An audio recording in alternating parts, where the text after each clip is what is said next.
Le grand cycle de Saturne est achevé. Pour le monde, ce n'est qu'une nouvelle astronomique, mais pour toi, Capricorne, c'est le son du gong annonçant la fin de tes épreuves. Pendant des décennies, tu as porté un fardeau que tu n'étais pas obligé de porter. Tu as bâti les fondations d'empires étrangers, donné tes meilleures idées à ceux qui les ont accaparées sans scrupule, et observé en silence d'autres récolter les lauriers de ton travail. Ce n'était ni une malédiction, ni une punition. C'était un grand examen cosmique. Saturne, ton maître sévère, ne te punissait pas, il forgeait ton esprit, le transformant en un diamant incassable, capable de résister à toute pression. Il testait ta patience, ta fidélité à tes principes, ta capacité à créer même quand le monde te tournait le dos. Et maintenant, cet examen est réussi. La dette est payée avec des intérêts. À partir de cette seconde, le grand mécanisme de l'univers se met en marche pour rétablir la justice. Non pas la justice mesquine et humaine, mais la vraie, l'universelle. Celle où chacun reçoit ce qu'il a mérité par sa sueur et son sang. C'est l'activation de la vindication prophétique. La vindication de ton chemin, de ta douleur, de ton inébranlable persévérance. L'univers commence à te rendre tout ce qui t'a été pris ou non donné. Toutes les portes qui étaient fermées devant toi s'ouvrent simultanément. Tous les téléphones qui sont restés silencieux pendant des années commencent à sonner. L'abondance, que tu considérais comme un privilège étranger, devient désormais ton droit de naissance, confirmé au plus haut niveau. Ton ère de longue patience est terminé. Ton ère de triomphe mérité commence. Mais ce triomphe ne vient pas en silence, il faut l'appeler, le déclarer, le forger par ton propre mot. Les anciennes prophéties décrivaient ce moment non pas comme une réception passive de dons, mais comme un acte d'activation consciente. Elles l'appelaient l'heure de la déclaration, l'instant où la parole d'un mortel, forgée dans le creuset de Saturne, acquiert force de loi pour la réalité elle-même. L'univers t'a donné de l'énergie, un flux colossal de puissance, mais il attend ton ordre. Tu dois donner un but à cette force. Tant que tu ne nommes pas ton intention, elle restera un potentiel informe, un brouillard de possibilités qui pourrait se dissiper sans laisser de traces. Nommer, c'est prendre le contrôle. Prononcer un désir à voix haute ou le fixer par écrit, c'est transformer une pensée éthérée en un objet matériel, en un point d'attraction pour toutes les ressources du cosmos. Pendant des décennies, tes actions ont servi les autres. Tes mains ont bâti la prospérité d'autrui. Ton énergie a nourri les rêves d'autres. Ta volonté était un instrument pour réaliser les ambitions d'autrui. Maintenant, ce cycle d'asservissement est brisé à jamais. Le premier acte de ta nouvelle vie, le premier mouvement de cette puissante énergie doit appartenir à toi seul. Ce n'est pas de l'égoïsme, c'est un acte sacré de restauration de l'équilibre cosmique. Tu dois montrer clairement à l'univers que désormais, tu es le principal bénéficiaire de tes propres bienfaits, ta principale priorité. C'est pourquoi, maintenant, à ce point de force maximale, je t'invite à accomplir le premier rituel de ta nouvelle ère. Écris en commentaire la première chose que tu feras pour TOI, et non pour les autres, lorsque tu recevras cette récompense. C'est ta déclaration d'indépendance. Ce ne sont pas de simples mots laissés sur le net. C'est le sceau que tu apposes sur ton nouveau contrat avec l'univers. C'est la première pierre posée dans les fondations de ton temple personnel, bâti sur les ruines des anciens sacrifices. Ta voix, fixée ici et maintenant, devient une encre physique qui amarra l'océan illimité d'abondance à ton rivage. Affirme ton droit. Et observe comment la réalité commence à se réorganiser docilement autour de ta parole. Souviens-toi de chaque pierre que tu as portée sur tes épaules pendant que d'autres dansaient avec légèreté. Souviens-toi de chaque nuit blanche passée sur les plans du succès d'autrui, de chaque heure investie dans un projet pour lequel tu n'as pas été récompensé. Tu as vu d'autres franchir des abîmes que tu comblais lentement avec ton corps et ta volonté. Ils arrivaient quand tout était prêt, souriaient, prenaient les lauriers et partaient, te laissant dans l'ombre avec ton fardeau écrasant. Ils appelaient cela chance, talent, charisme. Au fond de toi, tu savais le vrai nom, injustice. Tu as observé comme ils obtenaient facilement promotion, reconnaissance, argent. Ils ne connaissaient pas le prix du vrai travail, car ce prix était toujours payé par quelqu'un d'autre, toi. Ils bâtissaient leur château de cartes sur ta base de granit, et le monde applaudissait leur fragile construction, ignorant le travail titanesque caché sous terre. Ils pensaient que tu n'étais qu'un perdant. L'univers savait que tu étais un bâtisseur. Il voyait ta lenteur. L'univers voyait ta solidité. Chaque fois que ton cœur se serrait d'amertume, quand tu demandais au ciel jusqu'où durerait cette tromperie, sache-le, ta question a été entendue et enregistrée. Aucune goutte de ta sueur ne s'est évaporée sans laisser de traces. Aucun soupir de déception ne s'est dissous dans le vide. Le cosmos tenait sa grande comptabilité, où chacun de tes sacrifices n'était pas une dépense, mais un investissement colossal dans ton avenir. Ton énergie n'a pas été volée, elle a été empruntée au taux d'intérêt le plus élevé de l'univers. Et maintenant, l'heure de l'audit est venue. L'univers ouvre ses grands livres et commence les paiements. Ce que tu ressens maintenant, cet afflux de force et d'opportunités, ce n'est pas un don, un miracle ou un hasard. C'est une reconnaissance de dette que tu as présentée pour paiement. Et l'univers, comme le débiteur le plus honnête, commence à tout rendre, jusqu'à la dernière goutte. Mais cette dette n'était pas seulement matérielle, elle était inscrite sur ton âme. Tu te souviens de ces dîners de famille, de ces rencontres entre amis, où l'air devenait lourd de malentendus. Tu tentais d'expliquer tes objectifs, ton obsession des détails, ton besoin de construire pour l'éternité, et en retour tu ne recevais que des sourires condescendants et des conseils creux. Sois plus simple, disait-il. Vis au jour le jour. Pourquoi tout compliquer autant? Chacun de ces mots était un petit clou empoisonné planté dans ton cœur. Il ne voyait pas ta carte, ton plan général. Il ne voyait qu'un entêté qui refusait de prendre le chemin facile, ne comprenant pas que pour toi, les chemins faciles n'existaient tout simplement pas. Tu parlais le langage des architectes à ceux qui avaient l'habitude de vivre dans des boîtes en carton. Tu décrivais la solidité du granit à ceux qui admiraient la vivacité des papiers peints. Ce n'était pas leur faute, mais c'était ta tragédie. Tu te sentais comme un traducteur du langage des dieux vers celui des hommes, mais tes mots se dispersaient en cendres avant d'atteindre leurs oreilles. Cette aliénation était la pierre la plus lourde. Plus lourde que les nuits blanches, plus lourde que le travail physique. La solitude du pionnier marchant sur une terre qui n'existe encore sur aucune carte. Tu regardais leurs visages heureux, leur joie simple, et pendant une seconde, tu doutais de toi. Peut-être ont-ils raison. Peut-être es-tu vraiment devenu fou en choisissant cette voie de douleur et d'effort titanesque. Mais une voix intérieure, la voix de Saturne, la voix de ton essence, chuchotait, continue à construire. L'univers n'a pas seulement entendu tes requêtes, mais aussi ton silence. Il a enregistré chaque seconde de ton isolement, chaque rictus jeté dans ta direction, chaque conseil de devenir quelqu'un que tu n'es pas. Et maintenant, la rétribution vient aussi pour cela. L'univers ne te rend pas seulement des ressources, il te rend ta raison. Il proclame au monde entier que ton langage était vrai, ton chemin juste, et ta solitude le prix du génie, non le signe de la folie. Comprends bien, cette solitude n'était pas une punition, c'était une quarantaine. Une quarantaine sacrée, nécessaire pour préserver la pureté de ton grand dessein. Le cosmos ne pouvait pas confier un océan d'abondance à un fragile pot d'argile, il se serait brisé en 1000 morceaux dès la première marée. C'est pourquoi, pendant des décennies, il t'a brûlé et forgé, transformant ton âme en un vaisseau de granit, le seul capable de supporter la puissance du flux qui t'était destiné. Chaque moquerie était un coup de marteau, densifiant ta structure. Chaque trahison était un feu, consumant en toi la naïveté et la faiblesse. Chaque dévalorisation de ton travail était la pression d'une presse, te donnant une forme incassable. Tu pensais qu'on te brisait, alors qu'on te construisait. Tu pensais qu'on t'isolait, alors qu'on te protégeait. Protéger des opinions de ceux qui te conseillaient de construire avec du sable, parce qu'ils n'avaient jamais vu de pierre. Protéger des conseils de ceux qui proposaient de couper les coins ronds, ne comprenant pas que tu élevais non pas une cabane temporaire, mais un monolithe éternel. Si leurs voix avaient traversé ton mur, elles auraient empoisonné ton plan, elles auraient infecté ta volonté de doute, elles t'auraient fait croire que ton granit n'était pas meilleur que leur carton.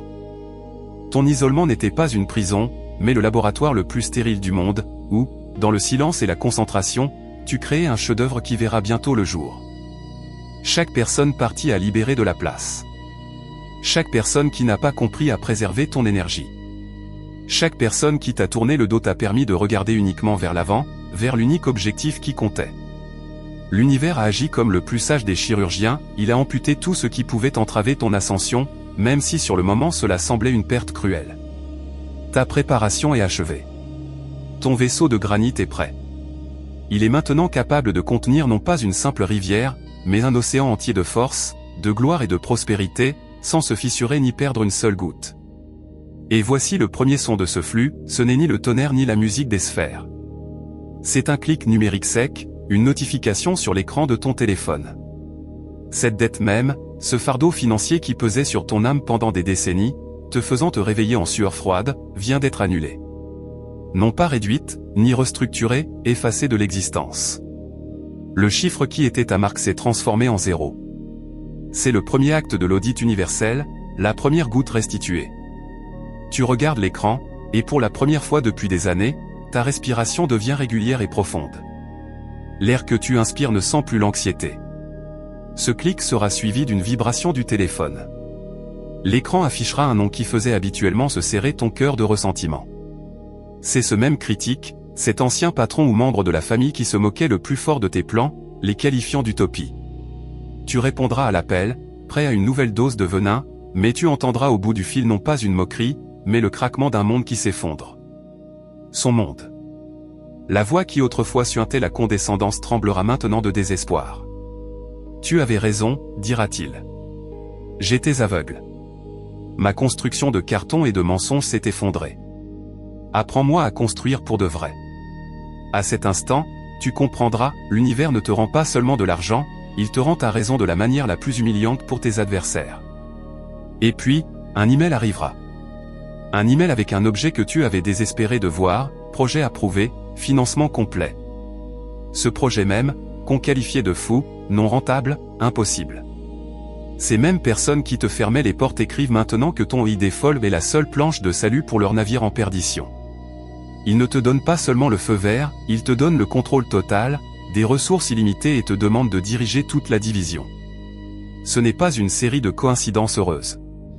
C'est la synchronisation de la réalité avec ta vraie valeur. Pendant des décennies, tu as été un aimant à polarité inversée, repoussant tout ce qui te revenait de droit. Maintenant, le grand cycle de Saturne a basculé un interrupteur invisible, et la polarité est rétablie. Tout ce que tu as attiré par ton travail, ta volonté, ton génie, mais qui était repoussé par un champ artificiel d'injustice, se précipite maintenant vers toi avec la force de l'attraction cosmique. Tu ne cours plus après le monde commence à tourner autour de toi. Ce n'est pas de la magie, c'est la physique de l'esprit, une loi que tu as activée par ton inébranlable patience. Prépare-toi à recevoir. Ce n'est que le début. Tu verras leur visage au moment même où la nouvelle de ton triomphe leur parviendra. Il n'y aura pas de grandes félicitations ni de discours envieux. Il y aura le silence. Un silence lourd et visqueux, dans lequel sombreront leur assurance habituelle, leur sourire condescendant, leur certitude inébranlable d'avoir raison. Ils te regarderont, mais ne te verront pas, toi, mais une énorme fissure dans les fondations de leur propre monde. Dans leurs yeux égarés, tu liras la question muette, comment ? Comment est-ce possible ?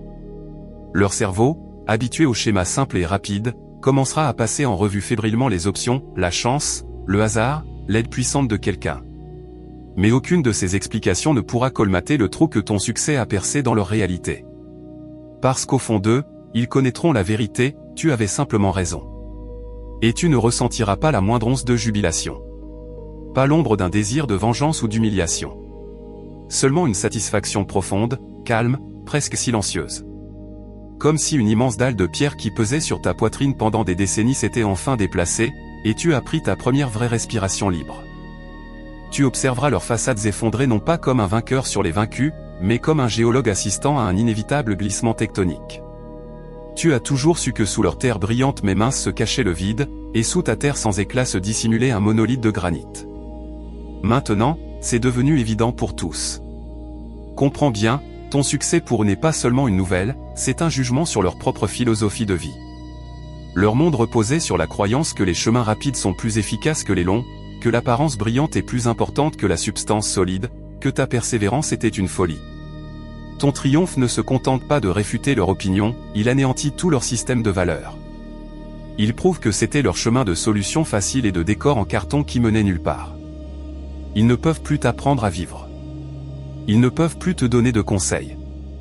Maintenant, ce sont des élèves silencieux dans une classe où tu es le seul professeur, et le sujet de la leçon est « Comment construire une réalité qui ne s'effondre pas au premier souffle du vent de la vérité ?» Ce moment de silence, ce mutisme sidéré, est ta véritable vindication, bien plus précieuse que n'importe quel argent ou titre. C'est le son de la justice universelle, enfin audible pour tous. Maintenant que tout est silencieux, tu dois comprendre l'essentiel, ta guerre est terminée. Tu as prouvé tout ce qu'il y avait à prouver, et même plus. Ta raison n'a plus besoin de confirmation, ta force n'a pas besoin d'être démontrée. La bataille pour la reconnaissance, pour les ressources, pour le droit à l'existence est achevée par ta victoire incontestable. La tentation de continuer le combat par inertie sera grande. La tentation de pointer du doigt les ennemis vaincus, de leur rappeler leur cécité, de savourer leur humiliation. N'y cède pas. C'est un piège de l'ancienne énergie, qui tentera de te maintenir dans un cycle de lutte, car elle ne connaît rien d'autre. Mais tu n'es plus un soldat. Tu es un monarque. Le rôle du soldat est de combattre. Le rôle du monarque est de régner. Ton attention se déplace du champ de bataille vers la salle du trône. Ton énergie doit désormais être dépensée non pas à détruire l'ancien, mais à gérer sagement le nouveau. À gérer les flux d'abondance qui ont déferlé dans ta vie. À gérer les personnes qui chercheront désormais ta direction.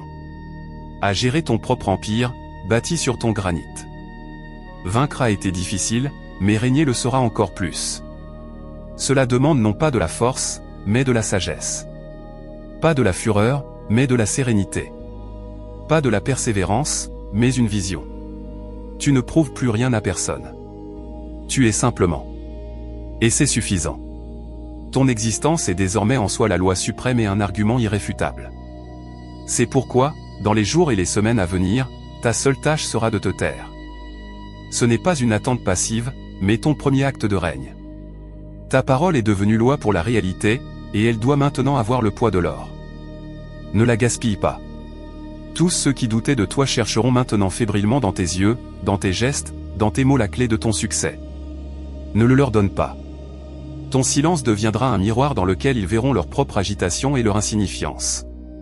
Ton calme sera ta principale arme et ta plus solide armure.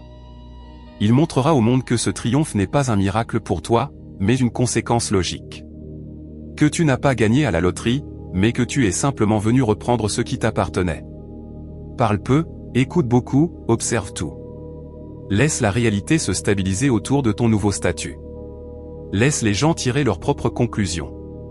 Laisse-les deviner, construire des théories, chuchoter derrière ton dos. Leur bruit ne fera que souligner ton silence assourdissant, le silence du centre du cyclone, autour duquel tout tourne désormais. Dans ce silence, tu entendras ta vraie voix, la voix du souverain, et tu comprendras quel doit être ton prochain pas. Et si, en cet instant même, en écoutant ces mots, tu sens cette force nouvelle, calme et inébranlable, monter du plus profond de ton être, ancre-la. Ce n'est pas une émotion, c'est un changement de ton état fondamental. Tu sens comment le granit, qui était ton fardeau, devient ton trône. Pour que ce processus devienne irréversible, accomplis le dernier acte de déclaration. Ce n'est plus une demande ni une exigence. C'est une constatation de fait. La confirmation de ton entrée en possession de tes droits. Écris en commentaire 4 mots seulement, qui deviendront ton sceau royal sur le nouvel ordre mondial, j'accepte ma destinée. Ce n'est ni un défi ni une prière. C'est ta signature dans le grand livre de l'univers, sous l'acte de ta raison éternelle et incontestable. Fais-le, et sens comment le dernier engrenage du grand mécanisme se met en place, scellant la chaîne de ton pouvoir. Ton ère de patience est terminée. Ton ère de règne a commencé.